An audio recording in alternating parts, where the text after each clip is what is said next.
হয়নি। আর আপনার এই যে ঈমান দিয়ে আপনি রোজা রাখবেন, রোজার যে পরবর্তী শব্দ গফুরা লাহু মা তাকদ্দামা মিন যামবি, আপনার সব অপরাধ আল্লাহ মাফ করে দেবে। দেবে কি করে? আপনি তো রোজা রেখেছিলেন ঈমান ছাড়া। আপনি কি মনে করেন যে পৃথিবীর অন্যান্য ধর্মে যারা আছে তারা রোজা রাখে না? আমি বাইরের দেশগুলোতে ইহুদিদের সাথে মিশেছি, কারণ এই বাংলাদেশের ছাড়া আমার বেশি অনুষ্ঠানগুলো ভারতে হয়েছে। আশপাশে কোনো প্রদেশ আমার বাঁক নেই। এই জন্য আপনাদের চাইতে ওদের সাথে আমার মেলামেশা বেশি আছে। দেখেছি এই বিশ্বের যে কয়টা নাম বলছি, প্রত্যেক জাতি কম বেশি রোজা রাখে, কিন্তু তাদের রোজা আমাদের আল্লাহর নির্দেশ এবং রসুলের দেখানো পথে না। খ্রিস্টানরা রোজা রাখে, ওরা ইফতারি করে না। ইহুদিরা রোজা রাখে, ওরা সেহরি করে না।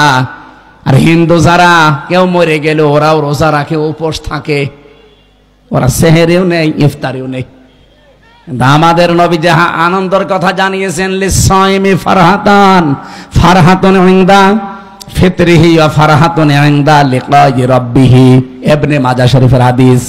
নবীজি বলেন প্রতিটি রোজাদারের জন্য দুইটা আনন্দের জায়গা আছে। এক নম্বরে ও যখন ইফতারি নিয়ে বসবে সারা দিনের পরে, তখন একটা আলাদা আনন্দ আল্লাহ তাকে দান করবে। দুই নম্বরে যখন এই রোজাদাররা রায়্যান নামক দরজা দিয়ে প্রবেশ করে আল্লাহর সাক্ষাৎ পাবে, এটা সবচাইতে বড় আনন্দের বিষয়। অন্যান্য জাতির রোজা কি আমাদের মতো? বলেন বলেন। তাহলে প্রথম নম্বরে কি বললাম? রোজা রাখতে হলে আপনাকে এক নম্বরে ঈমান আন, ঈমানের সাথে। আর ঈমান আনতে হলে আগে আপনাকে তাগুত ছাড়া লাগবে।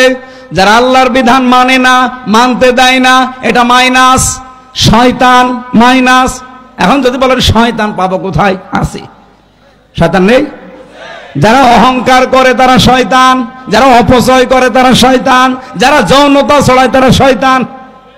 এরকম সৃষ্টিতে নেই। আসতে বলেন কেন নেই?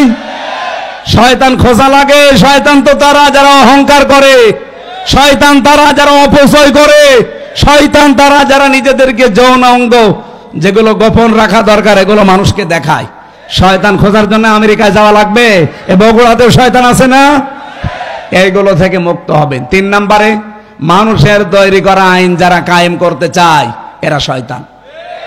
এই তাগুতের সাথে যারা আছেন তাদের রোজা হচ্ছে না, এগুলো ছেড়ে দিয়ে রোজা রাখেন, ঈমান হইল। দুই নম্বরে ইহতিসাবান, ইহতিসাব মানে এটা হিসাব থেকে এসেছে।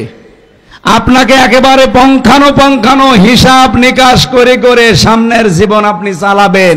কি দিয়ে? অল ফুরকান। কোরআনের 55টা নাম আছে, তার একটা নাম হচ্ছে ফুরকান। নাম কি? সত্য মিথ্যা পার্থক্য করে বাকি জীবন আপনাকে চালানো লাগবে। আমি বলেছিলাম না আজকে একটা ফরজ জানাবো, আর সব ফরজের বড় ফরজ জানাবো।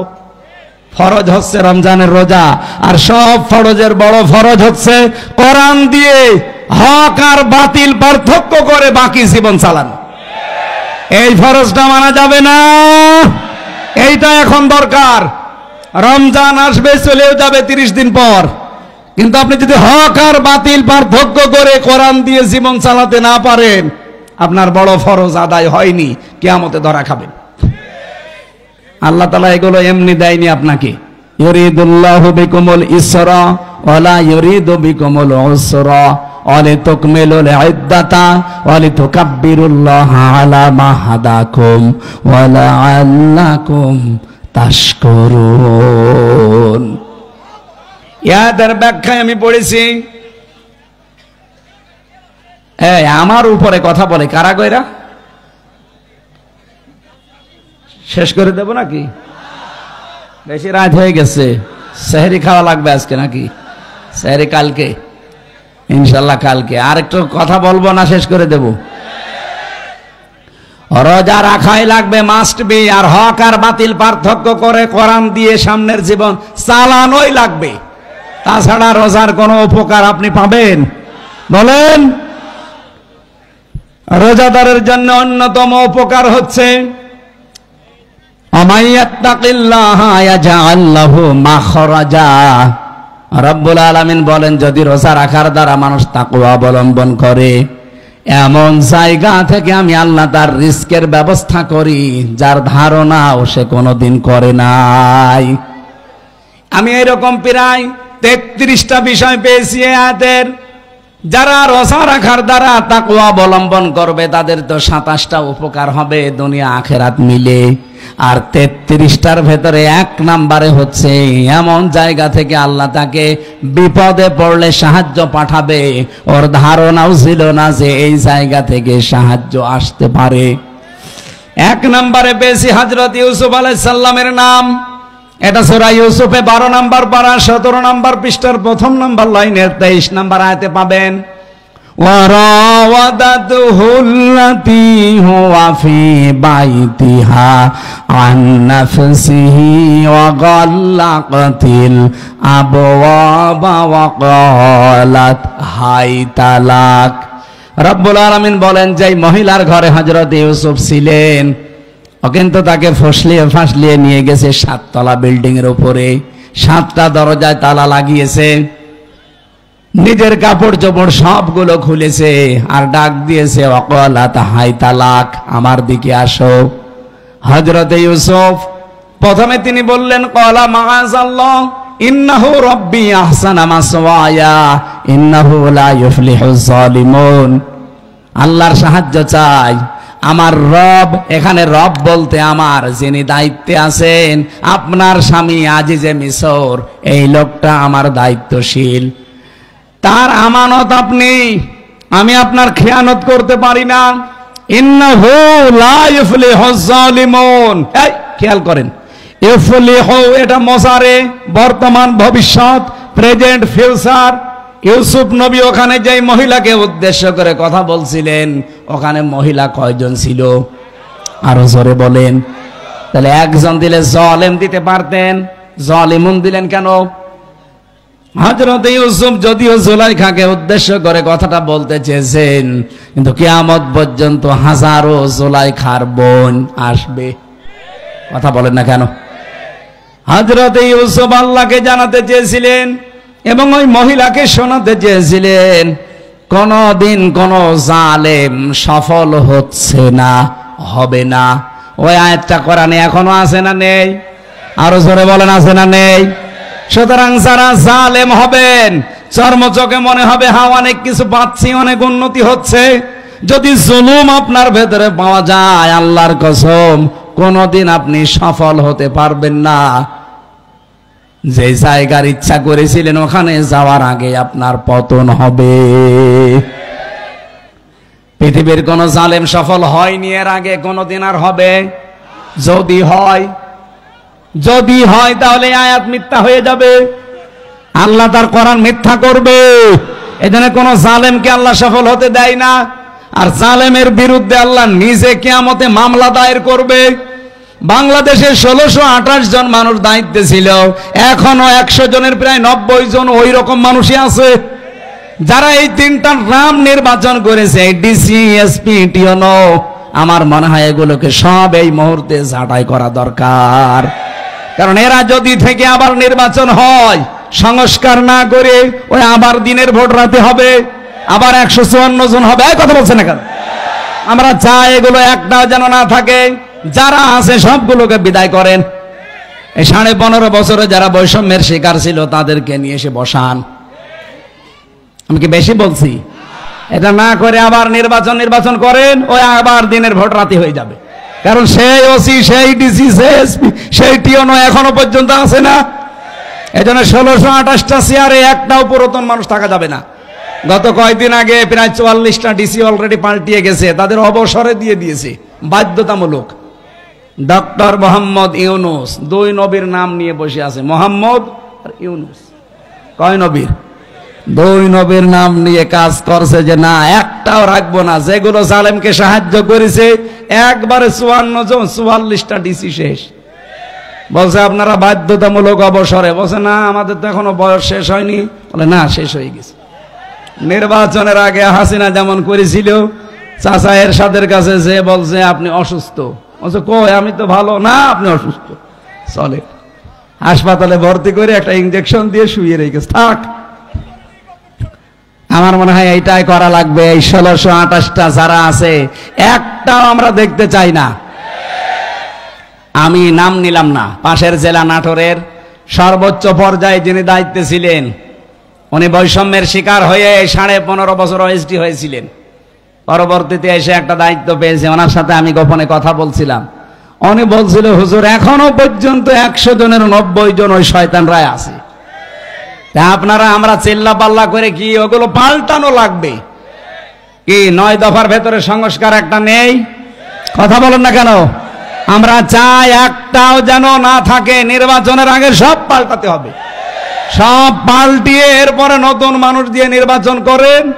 এদেশে যারা যাবে তাদেরকে আমরা ওয়েলকাম জানাবো, কিন্তু জালেম হবেন না। যদি জুলুম করেন, হানিফের বাড়ির দিকে তাকান, কুষ্টিয়ার জুলুম করার কারণে তার বাড়ি মাটির সাথে মিশে যায়নি, ওর পায়খানার প্যান পর্যন্ত মানুষ খুলে নিয়ে চলে গেছে।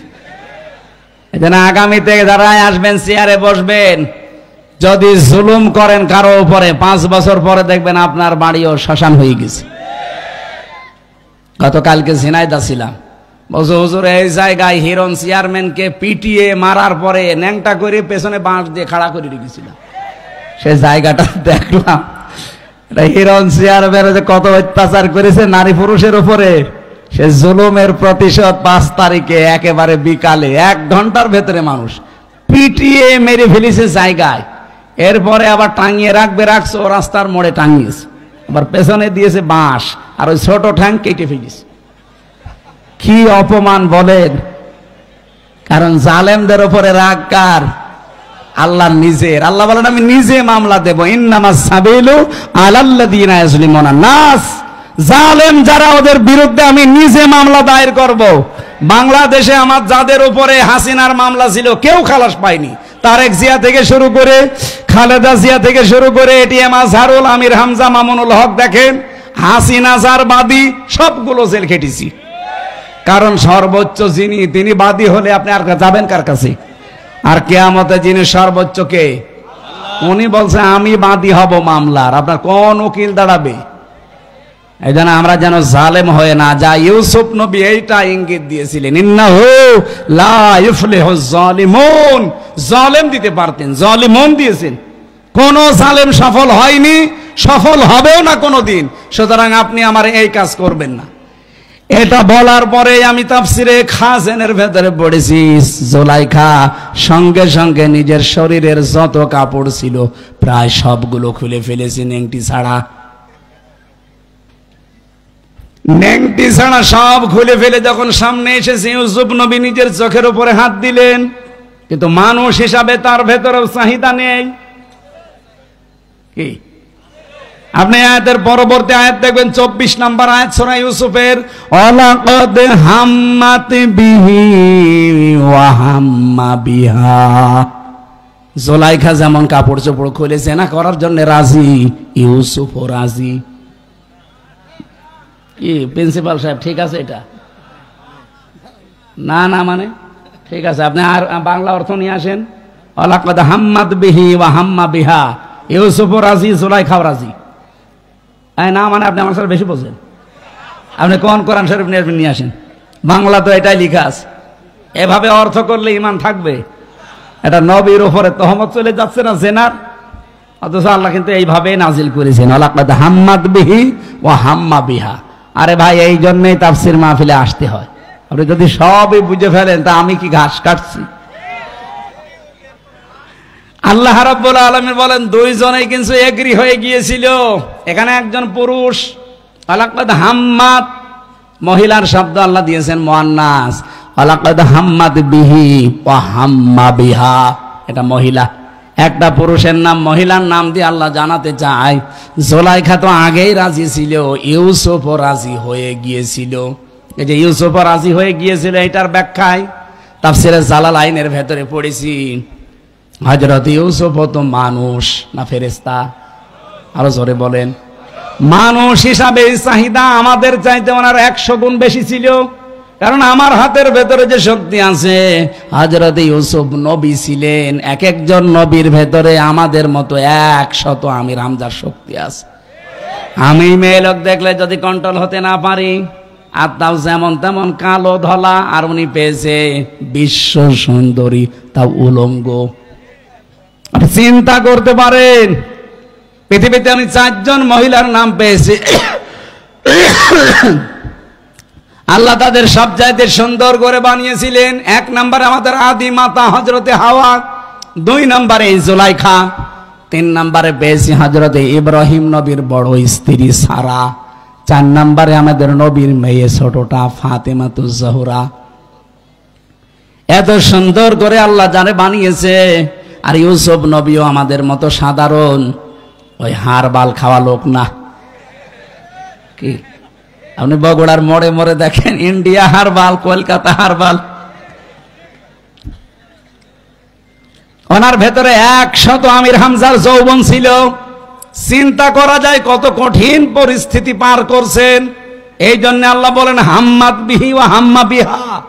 জুলাইখা যেমন রাজি আগে থেকে, ইউসুফও রাজি হয়ে গিয়েছিল।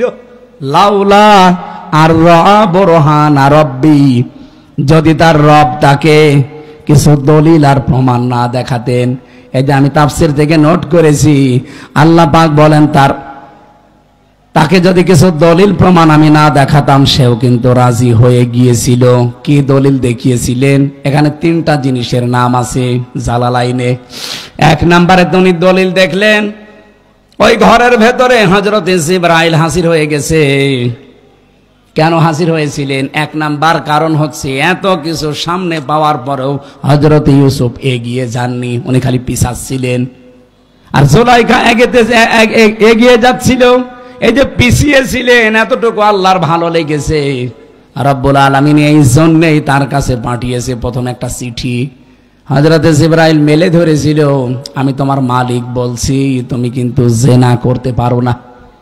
2 নম্বরের দলিল হযরত ইয়াকুব আলাইহিস সালাম, যেন মনে হচ্ছে সরাসরি ঘরের ভেতরে দাঁড়িয়ে বলছে, ইউসুফ আমি তোমার বাবা বলছি, তুমি কিন্তু জিনা করতে পারো না। 3 নম্বরে আকস্মিক ভাবে ঘরের ভেতরে একটা অন্ধকার পরিস্থিতি তৈরি হয়ে গিয়েছিল।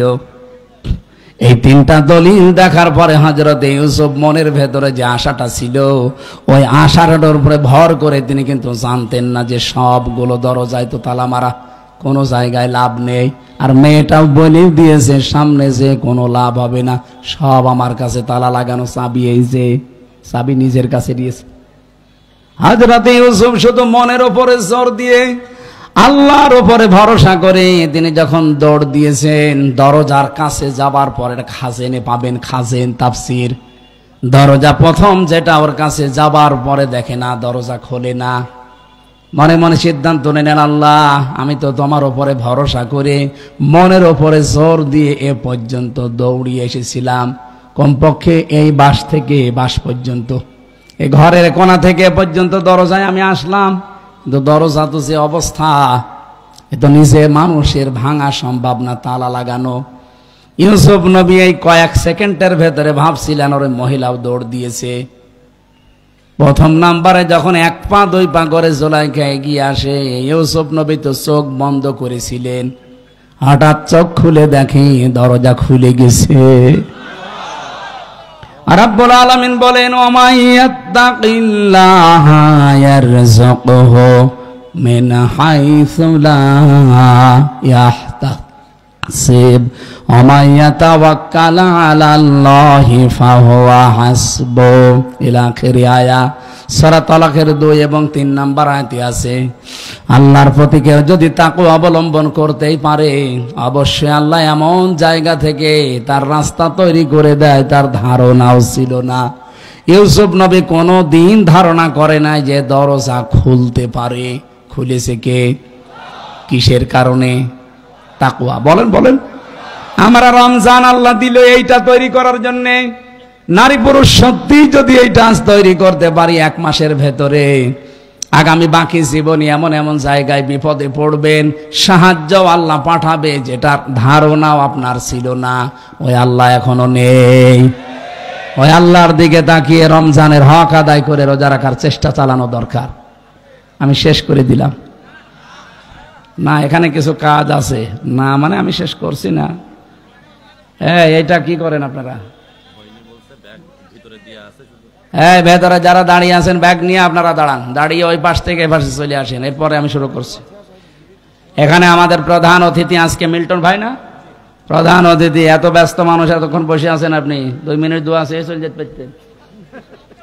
এতক্ষণ বসে আছে আলহামদুলিল্লাহ আমাদের বড় ভাই মিল্টন ভাই, উনি আপনাদেরকে সালাম দেবে, দোয়া নেবে, এরপর আমার আলোচনা দেখি কতদূর কি করা যায়, এরপরে দোয়া করব। মাহফিল তো এবছরের মতো এটাই শেষ। বাবা শাহজালাল আজকে সব হালাল করে থুয়ে যাব। ভাইয়ের কাছে দেন। এই সভাপতি আছে আমাদের শাহাবুদ্দিন স্যার, এরপরে আমাদের মিল্টন ভাই আছে। এই কথা বলেন না কেন, আপনি বলেন, আপনি ঘোষণা দিয়ে দেন নাম। এই মাইকটা দেন, মাইকটা দেন। এই যারা টাকা পয়সা দিতে চান ওনার কাছে দিয়ে দেন। বিসমিল্লাহির রহমানির রহিম। আজকে বক্তব্য রাখবেন আজকের এই অনুষ্ঠানের প্রধান অতিথি, প্রধান আকর্ষণ, শাহজাহানপুর গাবতলী সাংগঠনিক দায়িত্বপ্রাপ্ত নিথাপ, যিনি 2018 সালের যিনি ধানের শীষের মনোনীত পেয়েছিলেন, গাবতলী থানা বিএনপির সংগ্রামী সভাপতি জনাব মোর্শেদ মিল্টন। জনাব মোর্শেদ মিল্টন।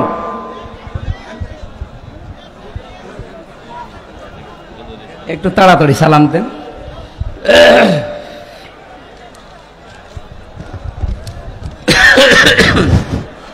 বিসমিল্লাহির রহমানির রহিম। আজকে এই তাফসীরুল কোরআন মাহফিলের শ্রদ্ধেয় এবং সম্মানিত সভাপতি, উপস্থিত আমাদের মাঝে যিনি প্রধান বক্তা তাফসীরুল কোরআন মাহফিলের,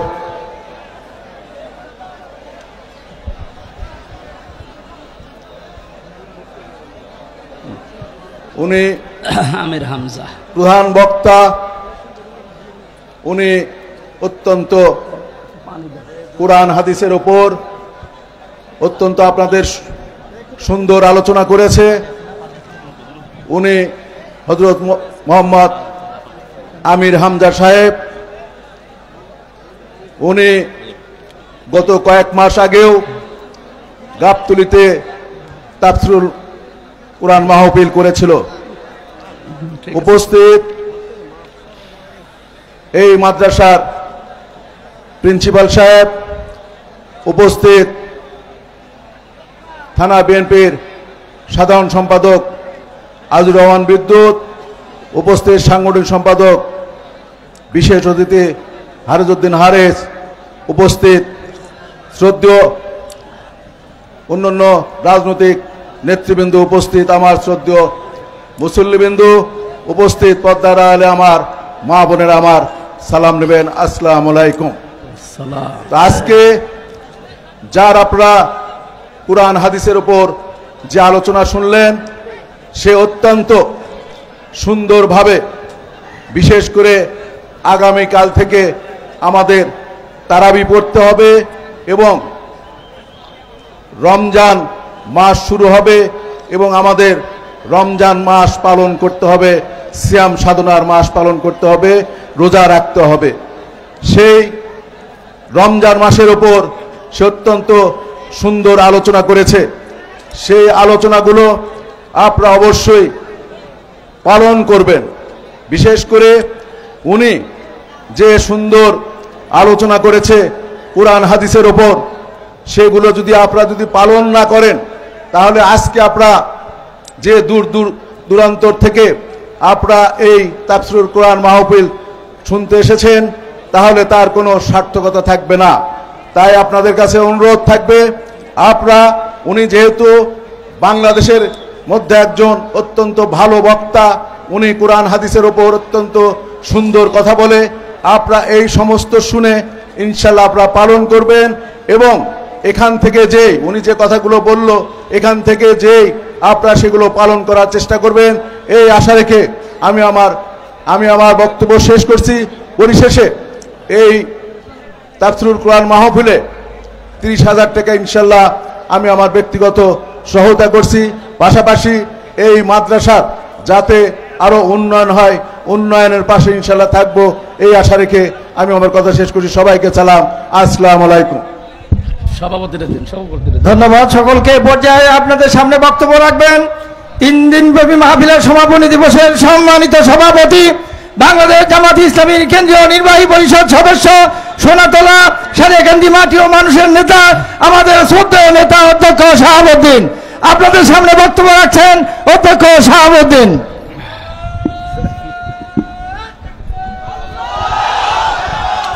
আসসালামু আলাইকুম রহমতুল্লাহি ওয়া বারাকাতুহু। আলহামদুলিল্লাহি রাব্বিল আলামিন ওয়া সালাতু ওয়া সালামু আলা সাইয়্যিদিল মুরসালিন ওয়া আলা আলিহি ওয়া সাহবিহি আজমাইন।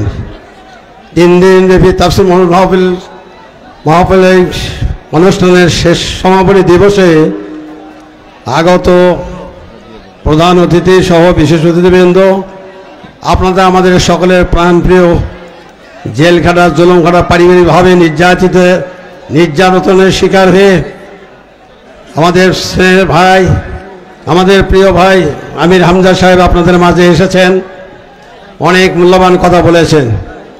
প্রিয় ভাই এবং বন্ধুগণ, মৌলানা আনিসুর রহমান সাহেব এই মাদ্রাসার প্রিন্সিপাল থাকা অবস্থায় এই এলাকায় স্টাফ আসতে পেরেছিলাম।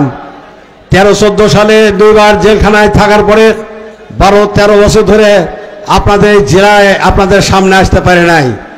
মুসলমান একটি গভর্নমেন্ট ছিল, যে মুসলমান গভর্নমেন্ট কোরআনের পক্ষে থাকার কথা ছিল, কোরআনের পক্ষে না থেকে কোরআনের বিপক্ষে গিয়েছিল। এইটা আপনারা জানেন। দীর্ঘ 15 বছর ধরে কোরআনের তাফসীর মাহফিল শুনতে পারেন নাই। মাঝপথ থেকে আলেম ওলামাদেরকে ধরে নিয়ে যাওয়া হয়েছে, অথবা স্টেজ থেকেও তাদেরকে ধরে নিয়ে যাওয়া হয়েছে। অনেক ইমাম, অনেক খতিব তাদের খুতবা দিতে পারেন নাই, মসজিদ থেকে বের করে দেওয়া হয়েছে। এইগুলো আপনারা সকলে জানেন। প্রিয় ভাইয়ারা, আমাদের সম্মানিত প্রধান ওয়াইজ আজকে আপনাদের সামনে কষ্ট করে এসেছিলেন, মূল্যবান কথা বলেছেন। আমি শুধু একটি কথাই আপনাদের কাছে বলতে চাই। আমাদের প্রধান অতিথি আপনাদের কাছে বলেছেন যে আমাদের ওয়াইজ যে দৃষ্টি আকর্ষণ করলেন, যে কথাগুলো বললেন, এগুলো আপনারা মানবেন। এই মানার জন্য আমি একটি কথা বলতে চাই। আল্লাহ বলছে, ইয়া আইয়ুহাল্লাযীনা আমানুত্তাকুল্লাহা হাক্কা তুকাতিহি ওয়া লা তামুতুন্না ইল্লা ওয়া আনতুম মুসলিমুন। আল্লাহ রাব্বুল আলামিন বলেন যে তোমরা হে মুমিন, হে মুসলমানেরা, ঈমানদারেরা, তোমরা আল্লাহকে ভয় করো, ভয় করার মতন ভয় করো যেমন ভয় সাজে, আর মুসলমান না হয়ে মরো না। আমরা মুসলমান হওয়ার পরে আবার মুসলমান হয়ে বলে আল্লাহ, এটা আপনাকে বুঝতে হবে। আল্লাহ বলেন, ইয়া আইয়ুহাল্লাযীনা আমানু উদখুলু ফিস-সিলমি কাফা, তোমরা ইসলামে পুরোপুরি দাখিল হয়ে যাও। আমরা মুসলমান পুরোপুরি দাখিল হয়েছে কিনা এটা দেখতে হবে। পুরোপুরি দাখিল হতে কোরআন শরীফকে সিলেবাস হিসেবে নিতে হবে। রাসূলুল্লাহ সাল্লাল্লাহু আলাইহি ওয়াসাল্লামের 23 বছরের জিন্দেগি নিতে হবে। তিনি এই দুনিয়ার মানুষের কল্যাণের জন্য সোনার মানুষ তৈরি করে আল্লাহর হুকুম অনুসারে মদিনায় ইসলামী রাষ্ট্র করার পরে একমাত্র গোটা পৃথিবীতে শান্তি এসেছিলেন। এটা তিনি নিজের ইচ্ছায় করেন নাই, আল্লাহর কথায় তিনি করেছেন। আল্লাহ বলেছেন, ওয়াকুর রাব্বা দখিলনি মুদখালা সিদকি ওয়া আখরিজনি মুখরাজা সিদকি ওয়াজআলনি মিন লাদুনকা সুলতানান নাসিরা। হে আল্লাহ, তুমি আমাকে হকের সঙ্গে নিয়ে যাও এবং সত্যতার সঙ্গে পৌঁছাও। আল্লাহ, তুমি আমাকে একটা রাষ্ট্রীয় শক্তি আমার সাহায্যকারী বানাও, অথবা একটা রাষ্ট্র শক্তি আমাকে দিয়ে দাও, যে শক্তির বলে বলিয়ান হয়ে এই সমাজে সমস্ত দুর্নীতি উৎখাত করে দে। তোমার দেওয়া সুনীতি অনুসারে আমি সমাজ এবং রাষ্ট্র চালাতে পারবো। নারী পুরুষ, যুবক যুবতী, হিন্দু মুসলিম সকল মানুষের কল্যাণ করতে পারবো। আল্লাহ, এমন একটা শক্তি আমাদেরকে দাও। এই মুসলিম প্রধান বাংলাদেশে আমরা মুসলমান হওয়ার পরে কোরআনের বিধানে চালিয়ে নাই। আল্লাহ বলেছেন, ইনিল হুকুম ইল্লা লিল্লাহ, এই জমিন আমার, এই জমিন আমার, কোরআনের আইন চালু হবে। এটা আল্লাহ রাব্বুল আলামিন বলেছেন। কিন্তু বাংলাদেশে কোরআনের আইন চালু হয়ে না থাকার কারণে যত দুর্নীতি, অন্যায়, অবিচার, জুলুম, খুন, খারাপি, জেনা, ব্যভিচারী, সুদ যা কিছু রয়েছে সবগুলো আমরা ভোগ করে আল্লাহর বান্দা হওয়ার পরেও, মুসলমান হওয়ার পরেও, কোরআনের পক্ষে থাকার পরে, নামাজ রোজা হজ যাকাত করার পরেও আল্লাহর সঙ্গে আমরা শিরক করতেছি। যেটা উনি বলেছে আল্লাহর আইনের বিরুদ্ধে গেলে তারা তাগুত হয়ে যায়। আমরা এক্ষেত্রে তাগুদের ভূমিকা পালন করছি। এই তাগুদের হাত থেকে না বাঁচতে পারলে আমরা আল্লাহর কাছে খাঁটি মুসলমান হয়ে ফিরে যেতে পারবো না।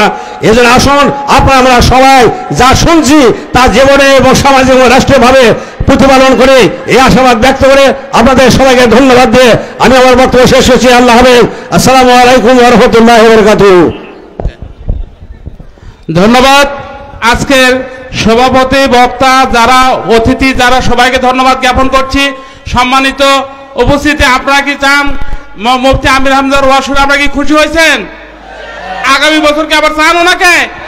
তাহলে হাত তুলে দেখেন আপনারা। আমি মুফতি আমির হামজা ভাইকে বলবো, আগামী বছর আবার আপনি ডেট দিবেন। আপনি এই যে গত বছর আসতে পারেননি, আপনি অনেক সুন্দর করে বর্ণনা করেছেন। আমার এক শিক্ষক উনি কান্নাকাটি করছে স্টেজে, আপনি দেখেননি। আল্লাহ পাক হয়তো ওনার সেই চোখের পানি কবুল করছে, যার জন্য আজকে আপনি এসেছেন এবং প্রাণ ভরে ওয়াজ করেছেন। আমার জনগণ শুনে খুশি হয়েছে, এই জন্য আমি আপনার কাছে অনুরোধ করবো আবার যেন উনি আমাদের মাঝে আসে। কি বলেন? ধন্যবাদ। এখন ভাই বক্তব্য দিবেন। আল্লাহুম্মা আমিন। লা হাওলা ওয়ালা কুওয়াতা ইল্লা বিল্লাহিল আলিয়্যিল আযীম। রব্বানা আতিনা ফিদ দুনিয়া হাসানা ওয়া ফিল আখিরাতি হাসানা ওয়া কিনা আযাবান। 30,000 টাকা দান করেছে সবাই বলে আল্লাহুম্মা আমিন। লা ইলাহা ইল্লা আনতা সুবহানাকা ইন্নী কুনতু মিনাজ জালিমিন। একটু বসে মোনাজাত করেন, যারা দাঁড়িয়ে আছেন জায়গা ফেলে বসে মোনাজাত করেন। রব্বানা আতিনা ফিদ দুনিয়া হাসানা ওয়া ফিল আখিরাতি হাসানা ওয়া কিনা আযাবান নার। আল্লাহ তাআলা পবিত্র বরকতময় একটা রাত, সামনে আমাদের একটা মাস ছায়া ফেলতে যাচ্ছে। রমজানুল মোবারক একেবারে মাথার উপরে এসে দাঁড়িয়েছে। রমজানের হক আদায় করে রোজাগুলো আদায় করার সুযোগ আমাদেরকে দান করো আল্লাহ রাব্বুল আলামিন। সারাটা জীবন অপরাধ করে জীবনটা নষ্ট করে ফেলেছি। হাত ওঠায় কথা বলবো ভয় করে, লজ্জা করে। আমাদের অপরাধের দিকে তাকিও না। তুমি যে রমজান দান করলে, রমজান মানে পুড়িয়ে ফেলা, নিঃশেষ করে দেওয়া। রমজানে আমাদের অপরাধগুলো সব তুমি পুড়িয়ে ছারখার করে দিও আল্লাহ। নবীজি জানিয়েছেন একটি মাস রোজা রাখার পরে মানুষ যখন ঈদের নামাজ পড়ে বাড়িতে যায়, মনে হয় যেন তার মা এই মাত্র তাকে প্রসব করেছে। ওরকম নিষ্পাপ হয়ে এই একটা মাস রোজা রাখার পরে আমাদেরকে তুমি বানিয়ে দিও আল্লাহ। বিশাল আয়োজনে তোমার জওয়ান দ্বারা শ্রম দিয়েছে 3টা দিন, বিশেষ করে কামিল মাদ্রাসা ডোমনপুকুর বগুড়া শাহজাহানপুরের যত মানুষের সাথে জড়িত আছে, তোমার রহমত তার দিকে এগিয়ে দাও। মাহফিলের সম্মানিত সভাপতি, হাজার হাজার ছাত্রের ওস্তাদ অধ্যক্ষ শাহাবুদ্দিন স্যার কবুল করো, তার মা বাবাকে মাফ করে দাও। আমাদের প্রধান অতিথি বড় ভাই জনাব মোরশেদ মিল্টন, তার মা বাবাকে তুমি ক্ষমা করে দাও, তার জীবনটা তুমি কোরআনের রঙে রাঙিয়ে দাও। বগুড়ায় আসলেই একজনের কথা মনে পড়ে, শহীদ জিয়াউর রহমানকে তুমি কবরে মাফ করে দাও। তার স্ত্রীর সুস্থতা কামনা করছি আল্লাহ, সুস্থ হয়ে আবার দেশের মানুষ দেশে ফিরিয়ে দাও। তার সন্তানটা অনেকদিন পরবাসী, আল্লাহ তুমি তারেক জিয়া সাহেবকে আবার দেশে ফিরিয়ে দাও। এ জেলার মাটির নিচে যত মানুষ ঘুমিয়ে আছে ঈমান নিয়ে, রব্বুল আলামিন কোরআনের ইজ্জতে মাফ করে দাও। 2024-এর 5ই আগস্টের আগ পর্যন্ত যারা দেশ এবং দেশের জন্য, মানবতার জন্য, ইসলামের জন্য জীবন দিয়ে গেল আল্লাহ, মানুষের অধিকার রক্ষায় যারা সচেষ্ট ছিল এদেরকে শাহাদতের মরণ দিয়ে ধন্য করো। আমি সহ যারা অসুস্থ আছি, 3টা বছর জালেমের জেলখানায়, আর এমন কোন টর্চার নেই যা আমার শরীরের উপরে করে নাই। অসুস্থ হয়ে পড়েছি, আল্লাহ মেহেরবানি করে সুস্থতা দিয়ে বাকি রোজাগুলো আদায় করার সুযোগ দাও। মা বোনেরা পর্দা আড়ালে বসে আছে, এদেরকে খাদিজার মতো, আয়েশার মতো বানিয়ে দাও। এই মাহফিলের যত প্রয়োজন আছে এই মাদ্রাসার আল্লাহ তুমি নিজে পূরণ করে দাও। আমার মোরশেদ ভাই শাহাবুদ্দিন স্যার সহ যারা বেশি বেশি করে